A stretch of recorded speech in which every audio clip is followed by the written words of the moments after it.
June 28, 1914. The Archduke Franz Ferdinand of Austria steps into an open-top car in Sarajevo, unaware that he has mere hours to live and that his death will ignite the most catastrophic war humanity has ever known. The cobblestone streets of the Bosnian capital shimmer under a summer sun that seems to mock the darkness about to descend upon Europe. For decades, the continent has existed in a state of armed tension, a precarious balance of power maintained through intricate alliances and diplomatic maneuvering. But beneath the veneer of Belle Époque, prosperity and progress, ancient hatreds simmer.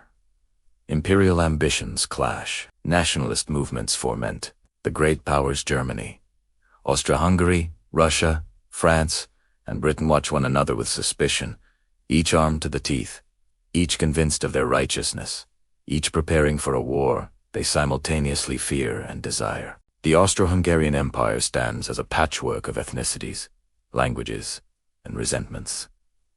In its southern reaches, Slavic populations chafe under the rule of Vienna and Budapest, looking instead toward Serbia, a small but ambitious Balkan nation that dreams of uniting all South Slavs under its banner. Serbia, freshly victorious from 2 Balkan wars, has become a beacon for nationalist revolutionaries and a source of profound irritation to the aging Habsburg monarchy. Franz Ferdinand, heir presumptive to Emperor Franz Joseph I, arrives in Sarajevo on an ill-fated state visit, coinciding with Vidovdan Vitos's Diadite, sacred to Serbian nationalism, commemorating the medieval Battle of Kosovo. The decision to visit on this symbolically charged day reveals either remarkable insensitivity or deliberate provocation. The Archduke, often portrayed as stern and aloof, harbors progressive ideas about transforming the dual monarchy into a tripartite federation that would grant Slavs equal status with Austrians and Hungarians, a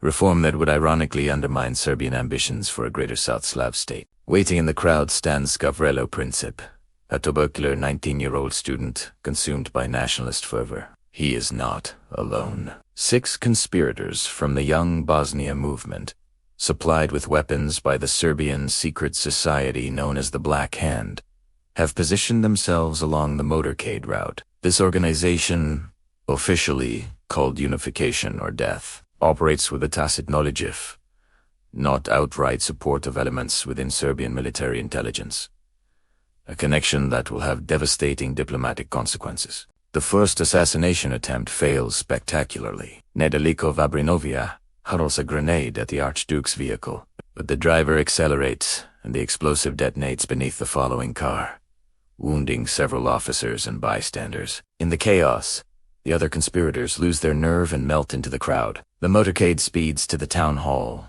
where Franz Ferdinand, visibly shaken and furious, delivers his prepared remarks with barely controlled rage, blood from the wounded still wet on the streets outside. According to historian Christopher Clark, whose work The Sleepwalkers meticulously reconstructs these events, what happens next results from a tragic series of miscommunications and wrong turns. After the reception, the Archduke insists on visiting the wounded officers in the hospital, but no one informs the drivers of the route change. When the lead vehicle turns onto Franz Joseph Street, the original route the Archduke's driver follows. General Oskar Patiorik, the provincial governor seated in the car, shouts for the driver to stop and reverse. The automobile stalls directly in front of Schiller's Delicatessen, where Gavrilo Princip stands, having abandoned hope of completing his mission. Fate, or perhaps something more sinister, has delivered the heir to the throne of Austria-Hungary directly into his hands. Princip steps forward, draws his FN Model 1910 pistol, and at point-blank range, fires twice. One bullet pierces the Archduke's neck, severing his jugular vein. The other strikes his wife, Sophie, Duchess of Hohenberg, in the abdomen. Within minutes, both are dead. Within weeks, Europe will be at war. The assassinations send shockwaves through Vienna's Hofburg Palace, but not of the kind one might expect. Initial responses among the Habsburg elite reveal a complicated mixture of emotions. Franz Ferdinand had few genuine friends among the aristocracy. His morganatic marriage to Sophia woman, deemed insufficiently noble, had earned him disdain from the very court that now mourns him. Emperor Franz Joseph, 83 years old, and hardened by personal tragedy, receives the news with stoic resignation. "A higher power has restored the order I could not maintain," he reportedly remarks, referring to his nephew's controversial union. Yet the assassination provides something the Austro-Hungarian Empire's hawks have long desired, a pretext for crushing Serbian nationalism once and for all. Count Leopold von Berchtold, the foreign minister, and Field Marshal Franz Konrad von Hitz, the chief of the general staff, immediately advocate for military action. But they face a critical problem. Austria-Hungary cannot risk war with Serbia if Russia chooses to defend its Slavic ally. They need assurance from their powerful German partners. In Berlin, Kaiser Wilhelm II receives news of the assassination while sailing aboard the imperial yacht Meteor during the Kiel. Wilhelm, the Archduke's personal friend, reacts with genuine grief and rage. Upon returning to Berlin on July 5, 1914, he issues what history will call the blank check, Germany's unconditional support for whatever action Austria-Hungary deems necessary against Serbia. This guarantee, expressed through Chancellor Theobald von Bethmann-Hollweg, proves catastrophic. Wilhelm, convinced that Russia will back down and Britain will remain neutral, miscalculates the resolve of Austria-Hungary's opponents, and inadvertently removes the last brake on Vienna's war party. For nearly a month, Europe holds its breath. Behind closed doors, Austro-Hungarian diplomats craft an ultimatum designed to be rejected. Presented to the Serbian government on July 23rd.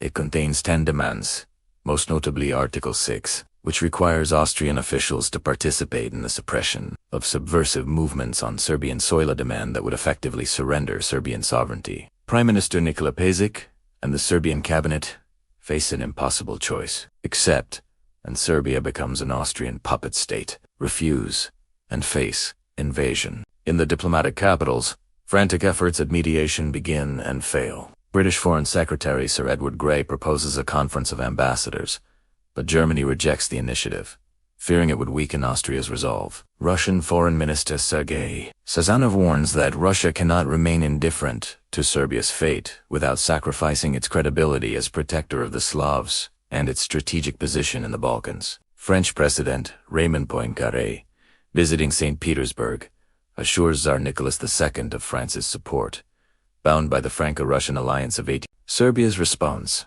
delivered on July 25th, accepts 8 of the 10 demands and proposes international arbitration for the others. A reply so conciliatory that Wilhelm, reading it upon return from a cruise, declares every reason for war is removed. But he speaks too late. The machinery of mobilization has begun to turn, driven by military timetables that allow no flexibility. Austria-Hungary, determined not to be cheated of its war by Serbian diplomacy, declares Serbia's response unsatisfactory and severs diplomatic relations. On July 28th, exactly 1 month after the Sarajevo assassinations, Austria-Hungary declares war on Serbia. The following day, Austro-Hungarian artillery bombards Belgrade across the Danube River. The first shots in what will become the Great War. Tsar Nicholas, under immense pressure from his generals and public opinion, orders partial mobilization against Austria-Hungary on July 29th.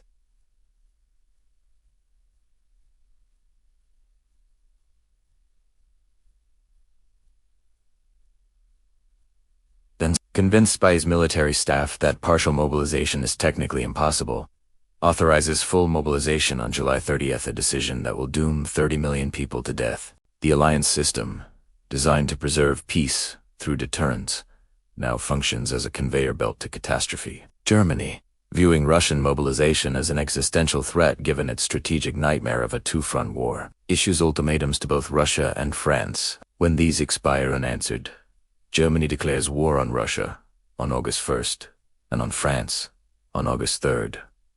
The descent into the abyss accelerates beyond any single leader's control. German military strategy rests upon a single, audacious Gamble-Schlieffen plan named after former Chief of the General Staff Alfred von Schlieffen. Conceived to solve Germany's geographic predicament, potential enemies on 2 fronts. T.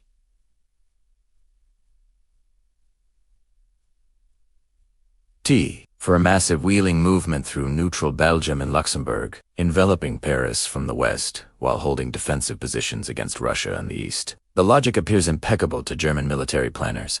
France must be knocked out of the war within 6 weeks, before Russia's massive but slow-moving armies can fully mobilize. On August 2nd, 1914, Germany demands free passage through Belgium, promising to respect Belgian territorial integrity after the war's conclusion. King Albert I of Belgium, a monarch who had worked tirelessly to maintain his nation's neutrality, faces an agonizing decision. Belgium's neutrality, guaranteed by the Treaty of London in 18, represents not merely diplomatic status, but the nation's fundamental identity. To surrender passage would be to surrender Belgium's soul.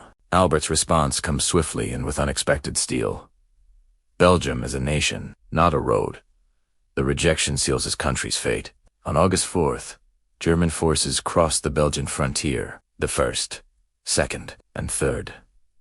German armies over 1 million men surge westward. In history's largest planned military operation to date, the German command expects minimal resistance from Belgium's small army of approximately 117,000 soldiers. They are proven tragically wrong. Belgian forces mount a fierce defense that disrupts German timetables from the first day. The fortress city of Liege, guardian of the Meuse River crossings, holds out for 12 days, despite bombardment by enormous Krupp howitzers, the fearsome 4-100-20-mm guns that reduced Belgian forts to rubble. General Gerard Lehmann, the city's commander, fights until buried alive in his command post, unconscious but clutching his sword. Belgian soldiers, outnumbered and outgunned, conduct fighting retreats that slowed the German advance to a costly crawl. The German response to Belgian resistance reveals the dark underside of military necessity. Convinced that thanks to their civilian guerrilla fighters are ambushing German columns, officers order harsh reprisals. In the town of Dinant, German troops execute 674 civilians, including a 3-week-old infant. In Louvain, home to one of Europe's finest medieval libraries, German soldiers set fire to the city center, destroying the university library's priceless collection of 300,000 volumes and medieval manuscripts. Approximately 248 civilians die in the flames. These atrocities, whether born of panic, frustration, or deliberate terror tactics, galvanize international opinion. British newspapers publish accounts of the rape of Belgium, describing bayoneted children and mute women's stories that, while sometimes exaggerated by Allied propaganda, contain a terrible core of truth documented by post-war investigations.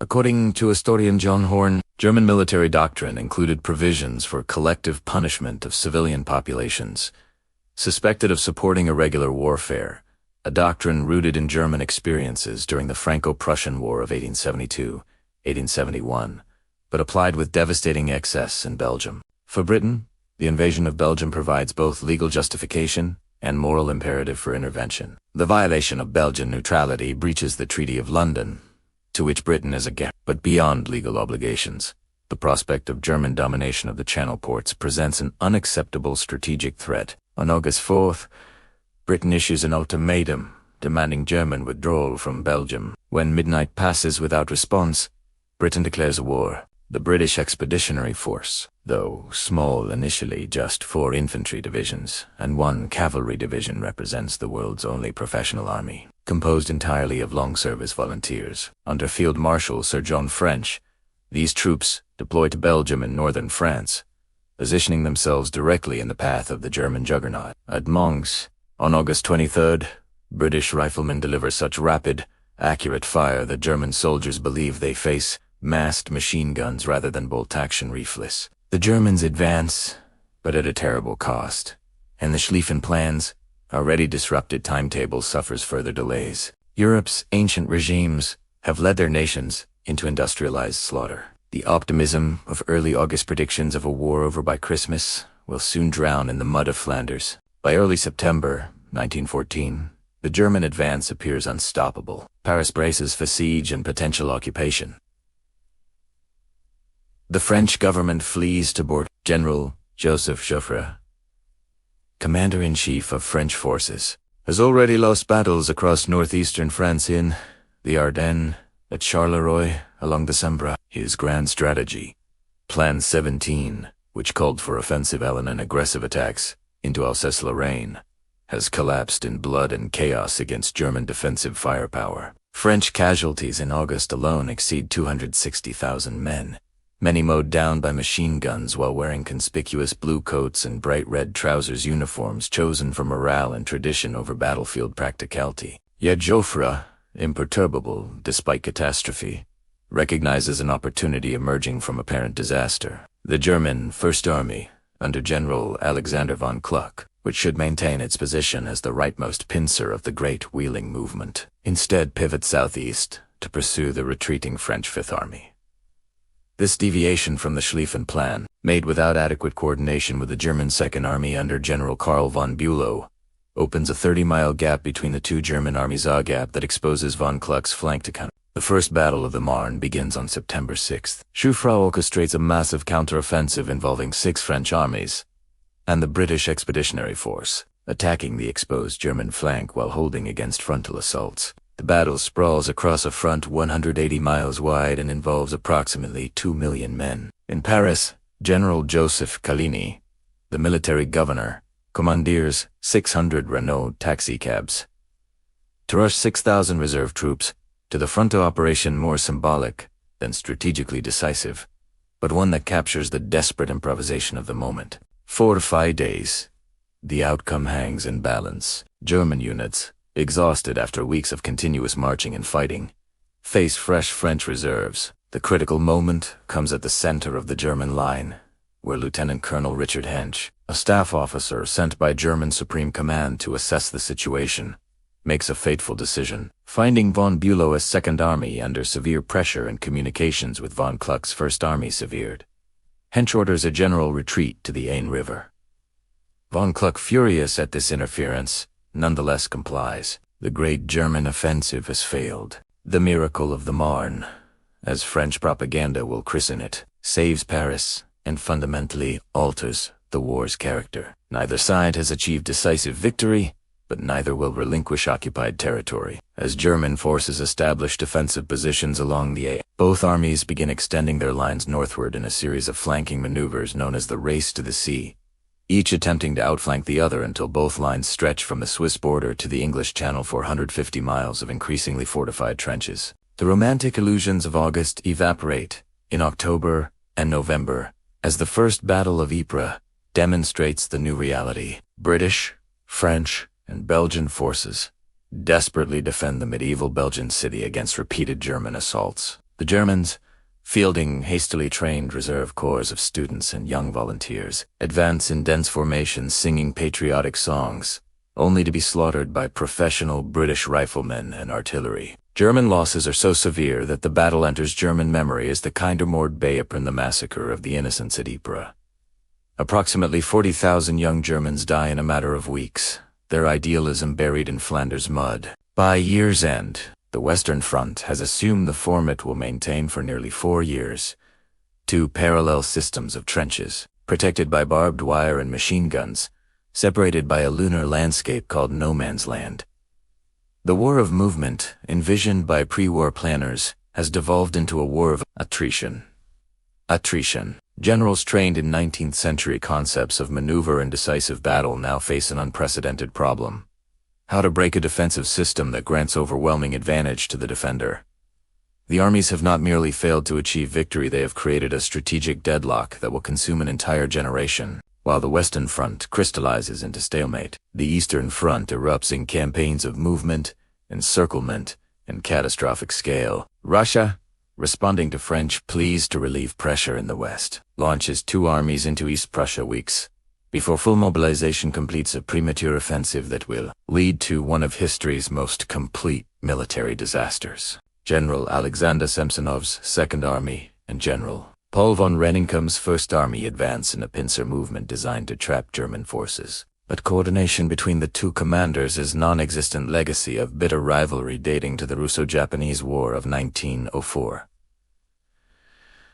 To 1905, the Russians transmit orders via unencoded radio messages, allowing German intelligence to track their every movement. General Paul von Hindenburg, recalled from retirement, and his chief of staff, General Erich Ludendorff, exploit these advantages with devastating efficiency. At Tannenberg, from August 26th to 30th, German forces execute a double envelopment that destroys Samsonov's entire army. 50,000 Russian soldiers die, 92,000 are captured, and Samsonov, unable to bear the shame, walks into a forest and shoots himself. Days later, at the First Battle of the Masurian Lakes, Rennenkampf's army suffers similar catastrophe, losing another 125,000 men. The victories make Hindenburg and Ludendorff into national heroes and save East Prussia from Russian occupation. But they also encourage German overconfidence in Eastern operations. Russia's defeats masked a crucial strategic reality. The Russian steamroller, while tactically inept and catastrophically led, possesses nearly inexhaustible reserves of manpower. Against Austria-Hungary, in Galicia, Russian armies achieved major victories, capturing Limburg and nearly knocking the Habsburg monarchy out of the war in the campaign's opening months. The Austro-Hungarian army suffers approximately 400,000 casualties by year's end, including 100,000 prisoners' losses that forced Germany to divert resources to prop up its faltering ally. The war Germany's leaders promised would be short and decisive has instead become an open-ended commitment consuming resources at unprecedented rates. The British naval blockade, imposed immediately upon the war's outbreak, begins to strangle German access to vital imports. Germany responds with unrestricted submarine warfare, attacking merchant shipping without warning, a policy that will eventually bring the United States into the conflict. By December 1914, the illusions of August have shattered completely. The generation of European men who marched to war singing patriotic anthems and expecting glory now huddle in trenches, surrounded by rats, lice, and the decomposing bodies of their comrades. New technologies of death machine guns, high explosive shells, poison gas have created killing zones where human courage and elan mean nothing against industrial firepower. The wars, architects, emperors, generals, and diplomats who sleepwalked into catastrophe have unleashed forces they cannot control. What began as a Balkan crisis over the assassination of an archduke has metastasized into global conflict. Japan enters the war on the Allied side, seizing German possessions in China and the Pacific. The Ottoman Empire joins the Central Powers, opening fronts in the Middle East and Caucasus. Colonial territories across Africa and Asia are drawn into their master's quarrel. The ultimate legacy of 1914 extends far beyond the immediate casualties. Horrific as they are, the war destroys for empires German, Austro-Hungarian, Russian, and Ottoman, redrawing the map of Europe and the Middle East with consequences that reverberate through the entire 20th century and beyond. The Treaty of Versailles, imposed on defeated Germany in 1919, creates resentments that Adolf Hitler will exploit 2 decades later. The Bolshevik Revolution, born from Russia's war exhaustion, establishes communism as a world force. Colonial subjects who fought for their European masters return home with new ideas about self-determination and independence. Perhaps most tragically, the war obliterates a generation's faith in progress, reason, and civilization itself. The optimistic certainty that characterized the pre-war erased the belief that humanity was advancing toward ever greater. Enlightenment dies in the trenches of the Somme, Verdun, and Passchendaele. In its place emerges modernism's darker vision, a world of absurdity, meaninglessness, and existential dread. The catastrophe that begins with shots fired in Sarajevo on a summer morning in 1914 will ultimately claim 17 million lives and wound an entire civilization's Sala wound from which, in many ways, we have never fully recovered.